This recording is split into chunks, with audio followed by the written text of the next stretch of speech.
to help our men.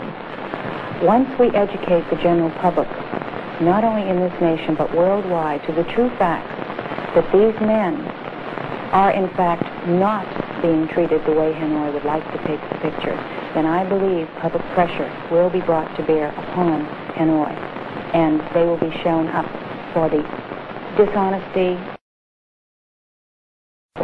We tell the world, we have not heard, we do not know. Please just let us know if our husbands or sons are alive. This is so little to ask. I've gone to see Senator McGovern since he has been to Paris and has talked with the North Vietnamese. I've written to Secretary General U Thant at the UN, and I have written to Juan Thuy several times. I've not received a reply. In one of my most recent letters to Senator Fulbright, I said, last summer I wrote to you asking for an appointment with you and expressing the idea that the most vociferous critics of the war had very probably lengthened the war.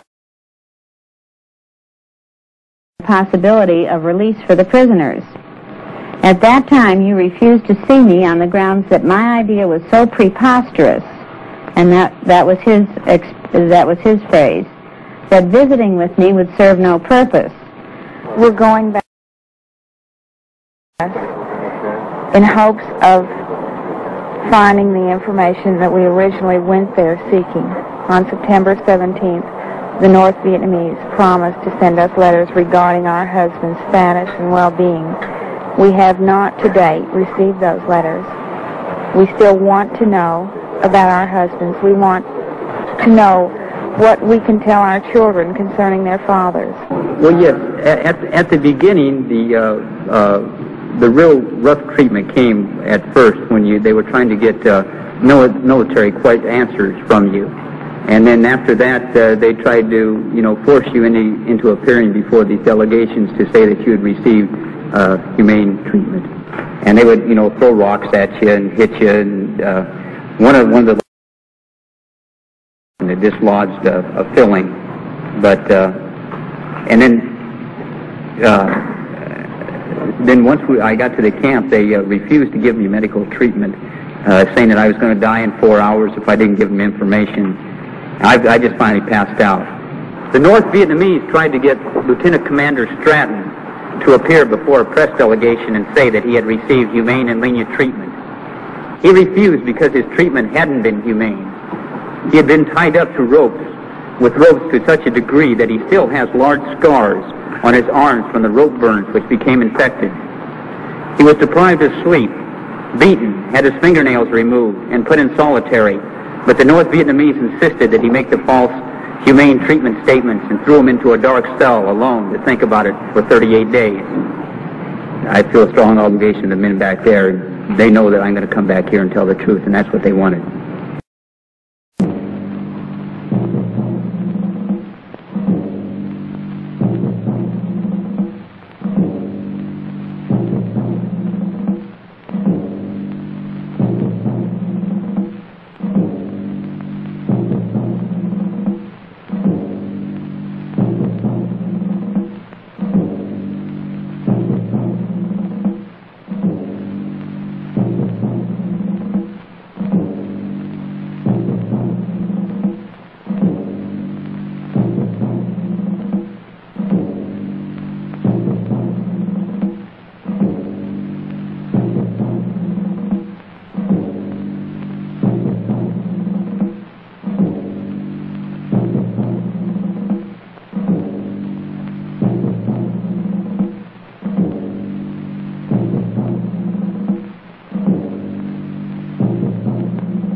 great free debate of all time surfaced in the United States, and the country gave birth to 100 voices in universities, in town halls, on television, and in Washington.